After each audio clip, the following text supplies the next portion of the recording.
Just days before the USB-2 bombers unleashed their devastating payload on Iran's nuclear facilities, something vanished. 400 kilograms of weapons-grade uranium, missing without a trace. Satellite images, convoy movements, and leaked intelligence all point to one disturbing possibility. Iran may have outmaneuvered U.S. intelligence, relocating the most dangerous part of its nuclear program before the first bomb even dropped. According to multiple leaked reports from U.S. Defense Intelligence and confirmed analysis from the International Atomic Energy Agency, Iran was holding approximately 400 kilograms of 60% enriched uranium, a quantity that, with further enrichment, could yield enough fissile material for multiple nuclear warheads. But just 72 hours before the coordinated airstrikes, satellite imagery revealed an unusual pattern. At the Fordo fuel enrichment plant, located deep in the mountains of Qom province, a convoy of 16 heavy cargo trucks was observed lined up outside the tunnel entrance, an event described as highly abnormal by independent satellite analysts. Normally, Fordo shows minimal surface activity. But this time, the imagery was different. The convoy arrived in phases. First wave, 10 trucks with low thermal signatures, consistent with shielded cargo. Second wave, 6 more with reinforced chassis, typical of nuclear-grade transport vehicles. The next morning, the trucks were gone. A follow-up satellite pass from a private European firm showed no trace of the vehicles, save for faint tire impressions leading east toward the Zagros Mountains. Thermal scans showed cooled exhaust trails, evidence they had moved overnight.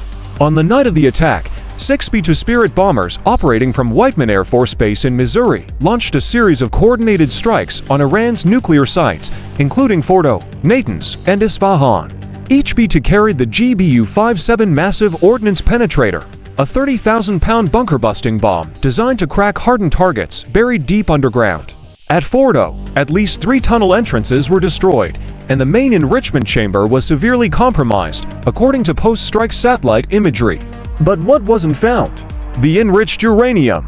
Days after the strike, a leaked internal report from CENTCOM, codenamed Falcon Report, surfaced through regional intelligence networks. The document claimed that Iran had activated its level 4 continuity protocol, allowing for the rapid dispersion of nuclear material in case of imminent attack. Sources indicate the operation was coordinated by Iran's IRGC Quds Force and involved at least 4 alternate storage sites, including suspected underground locations near Kermanshah, Semnan, and a remote desert area west of Tabriz. Let's explore the top 3 suspected sites where Iran may have moved its stockpile. 1. The Isfahan Tunnel Network, located beneath the sprawling Isfahan Nuclear Technology Center, reportedly spans over 20 kilometers underground. Has survived multiple airstrikes with minimal surface damage. 2. Semnan Missile Base, known for its underground missile silos. Reinforced with blast doors and EMP shielding, making it ideal for storing nuclear materials. Previously cited in IAEA suspicion reports from 2022. 3. Tabriz Desert Facility, unconfirmed. A suspected off-grid site, hidden beneath civilian infrastructure. Detected only through synthetic aperture radar, not visible in traditional satellite photos. Let's simplify what Iran may be protecting so aggressively. The process begins with uranium hexafluoride gas fed into a high-speed centrifuge. Inside, centrifugal force separates the heavier U-38 from the lighter U-35, which is the critical isotope for weapons. After multiple cycles, the enriched uranium is compressed into metallic rods or stored in gas form inside secure canisters. At 90% enrichment, just 25 kilograms of U-135 is enough for one atomic weapon. Iran's missing 400 kilograms? That could theoretically produce over 10 nuclear warheads, depending on design efficiency. Iran's weapons design is still classified, but experts believe they may be replicating the gun-type assembly, similar to the little boy bomb dropped on Hiroshima. Here's how it works. 2 subcritical masses of uranium are kept apart. A conventional explosive charge propels one mass into the other inside a reinforced barrel. The collision forms a supercritical mass, triggering a chain reaction within microseconds. Add a polonium initiator, and you now have a nuclear explosion. This design, while rudimentary, is easier to engineer than modern implosion devices and effective if undetected.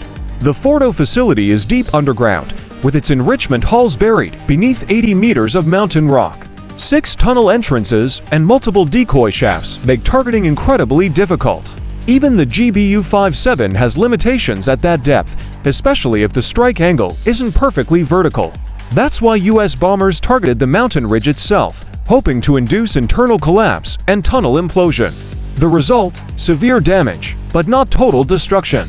The uranium was already gone.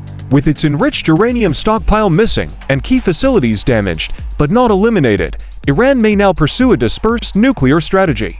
Rather than rely on centralized enrichment hubs like Fordo, Tehran could adopt a nuclear spiderweb doctrine. Multiple small, hidden, mobile facilities scattered across the country, each capable of low-volume enrichment. This would make future targeting exponentially harder and increase first strike survivability. Meanwhile, the IAEA has yet to confirm the current location of Iran's missing uranium. Israel's intelligence agency Mossad has reportedly launched deep-field HUMINT operations, while the US has increased drone recon flights over eastern and central Iran. The uranium is gone. The bombers have left. The facilities are scarred but not silenced. Iran's nuclear program, once slowed, may now be more elusive and more dangerous than ever before. What happens next may determine the future of the Middle East and beyond. If you found this video insightful, hit subscribe and turn on notifications to stay ahead for next video.